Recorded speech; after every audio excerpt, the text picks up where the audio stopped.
Hello, everybody. Tonight we're going to be talking about grief and loss experienced from incarceration. Um, I love criminology, and so this topic is near and dear to my heart. And I hope I do it justice because I took a really deep dive into this literature. So, the first thing I want to talk about is the different types of disenfranchised grief. So, we have the loss of freedom, the loss of privacy, the loss of relationships, loss of autonomy, the loss of safety, the loss of power, and the loss of resources. So, when somebody gets arrested and they get incarcerated, they lose their freedom. Um, they lose a lot of, physical freedom, like not being able to go where they want to go and do what they want to do and things like that, which can also, is a part of autonomy as well, being able to make their own decisions and their own choices. And then we have the loss of privacy. There is ultimately no privacy in prison. You're constantly with other people, and you do not have alone time unless you are in solitary confinement. So this is huge. This is where a lot of people have kind of issues expressing their emotions around grieving because they felt there was no space, and then there was no safe space to be able to grieve. The loss of relationships is huge. I currently work for the Department of Corrections with probation and parole in reentry, and I hear a lot of um, people losing connection with their friends and their families, and even a lot of family members dying while they were incarcerated and not being able to go to their funerals and get that kind of closure that they wanted. So they really feel more guilty because they weren't able to keep that connection with their friends and family members. The loss of safety. This one is another really big one because inmates do not feel safe in prison. There is a ton of research on homicide and rape and all kinds of violent acts against other inmates and acts from staff members as well. So it is not safe for a lot of people, especially vulnerable populations. There is no place, for the vulnerable populations or any inmate to have the space to grieve or have connection to another inmate to be able to grieve. The loss of power. They are told what to do and when to do it. So they have no power, no say-so. And the loss of resources is really important when grieving or, any part of life that you have to navigate, including reentry. There is a loss of resources. There's not a lot of support with the incarcerated population. Sorry, my voice sounds like it's going out because I have allergies, and if I'm sniffling and sneezing, I apologize. So now we're going to move on to imprisoned grief. I thought this was a really interesting term that I had never heard before, but Lane 2015 kind of coined the term, and Imprisoned grief is manifests itself due to the loss of freedom brought about by imprisonment. Following bereavement in prison, and loss acts as a factor of criminal behavior, which includes loss due to homicide. So this is kind of like all of the grief around imprisonment, with it's human and non-human. So I just thought this was really interesting because I've never heard it before, and I think it's really important. Another term that I heard often in the literature is suspended grief or frozen grief. This is when inmates can't fully express their emotions while incarcerated. They often end up having like so many other emotions because they can't fully express it, like heavier amounts of guilt and anger and frustration and loneliness due to not being able to properly process the grief.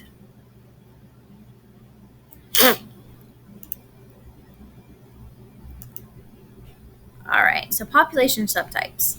I wanted just to go into this very briefly because when I was doing the research, I found that different subgroups have more issues to deal with and kind of deal with the emotions around grief differently. But the women, um, loss of relationships and loss of connection really affects women and leads to more severe mental illness or mental health issues. Men. This is something that I never really thought about before, but I found super interesting. Um, so, the research showed that some men in the incarcerated setting wanted to look like they were in control. They wanted to look more confident. They wanted to be more assertive. Sorry, I have to sneeze. Excuse me. They wanted to be more competitive. They wanted to show anger more often. And they also wanted to show more physical domination. But it was more important for them to kind of hold back all of their pain and emotions. And men often suffer silently. And there's limited opportunity for men in creating friendships. And they also have more difficulty trusting others in incarceration. So I found this very interesting because I feel like for men, and please note I'm not being stereotypical here, I'm just going off the data, and I understand that not all men act this way, but not only is there not any spaces to have these emotions and grieve, but there's also that thought that if they do show these emotions, that it's not going to be positive and other negative things will kind of come after that. Adolescence. When when a person is growing and developing and they're an adolescent, it's very important for them to get everything that they need in order for their brain to grow properly. So all of the different types of disenfranchised grief that we talked about, this deeply impacts adolescents' brains and has shown adolescents who are incarcerated, they might not develop properly in all of the ways that they need to be able to re-enter society. A lot of the elderly people experienced like an extended loss of identity. So many of them reported like they felt like they were already dying or they were already dead inside because they didn't know who they were anymore, because this loss of identity was prolonged for so long that they already felt like they were dead inside. Children with incarcerated parents, this is really important because, all the way from the arrest part to the sentencing part to the being in prison part, this is a traumatic event for the child and the family members and the person being incarcerated. Um, so, the loss of relationship is one of the biggest parts with children because some children never get that bond with their parents like they need. And it can also affect their development of their brain and lead to other mental health issues and not fully developing. So why does this matter? Trauma impacts imprisonment. Many people who have higher ACE scores often end up in the criminal justice system and get incarcerated. And research has shown that if you have trauma in your history, your emotions are more likely to be dysregulated, and you're not going to be able to properly regulate your emotions because you have that trauma in your background. So people who are incarcerated who have trauma, it could be harder for them to express their emotions and go through all of these losses, which is a lot, because it's very overwhelming. Race and socioeconomic status impacts imprisonment. If you are if you are a African American male, you are more likely to be incarcerated. And if you have a lower socioeconomic status, you are more likely to be incarcerated.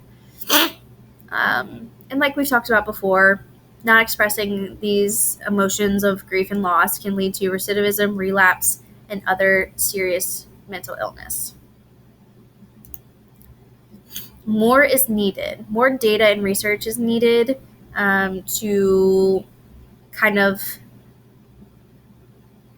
make this full circle, and so we can really understand prison culture and what it's like to have or to experience all these different types of losses.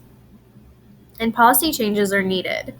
We really need policymakers to get in there and start shifting things so there can be a shift in prison culture, and we can fully help people who get incarcerated adjusted to incarceration. And then when they're done, serving their sentence, we can help them fully reintegrate back into society.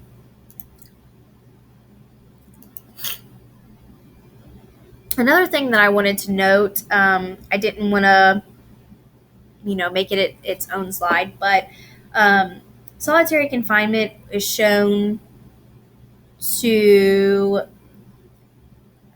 further disconnect inmates and create an even more loss of connection. And it can also heighten emotions, and if somebody is grieving, it's going to exacerbate all of those emotions, and it's going to be harder for them to process it and move on. And then these are all of my resources. I know that they're hard to see, but I was trying to get them all on there. So I hope everyone enjoyed this presentation as much as I did. I really found this fascinating, and I hope to learn more about it. And I'm excited to watch everybody else's PowerPoint. So thank you, and have a great night.